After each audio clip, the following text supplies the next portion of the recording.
just learned that Director of the Secret Service, Julia Pearson, is announcing stepping down. Pete Williams, we've got you. What is the latest, Pete?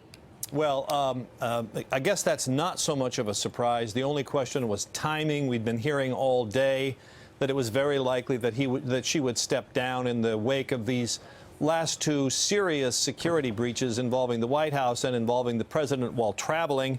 The Homeland Security Secretary, and this we have to remind everybody, Secret Service is part of Homeland Security.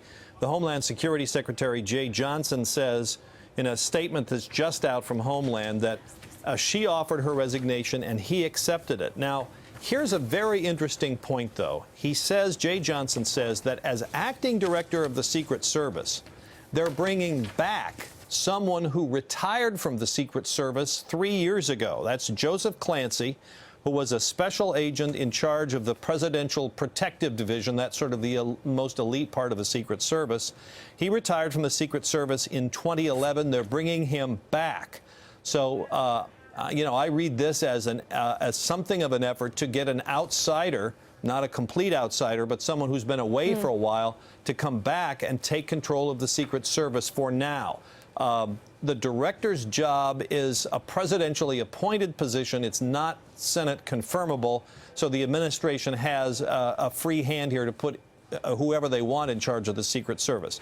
Two other points about Secretary Johnson's statement. He says he's asking his deputy, the Deputy Director of Homeland Security, Alejandro Mayorkas, to, along with the Homeland General Counsel, assume control of the government inquiry into what happened with the fence jumper and to report back to him on November 1st. And finally, and probably equally important here, the Secretary says he wants a panel of independent experts to look at the September 19th incident and related issues concerning the Secret Service. And he says he will name these members of the panel and wants them, they haven't been named yet, but he will shortly, and wants them to report to him by December 15th.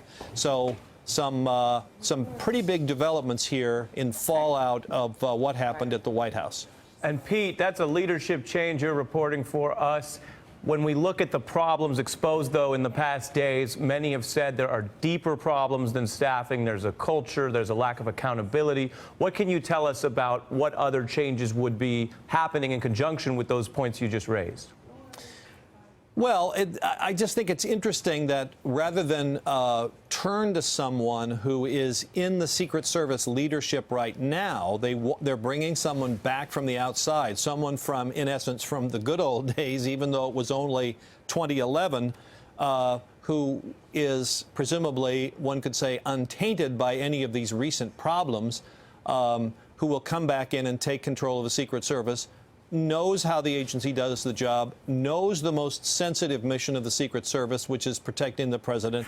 This is a person who led the Presidential Protective Division. So that seems to me to send a pretty strong message. And then, as well as these other two decisions that he's made, it's an admission by the Homeland Security Secretary that some major changes need to be made at Homeland, and that if they're going to be made, it's going to take, in essence, outside help.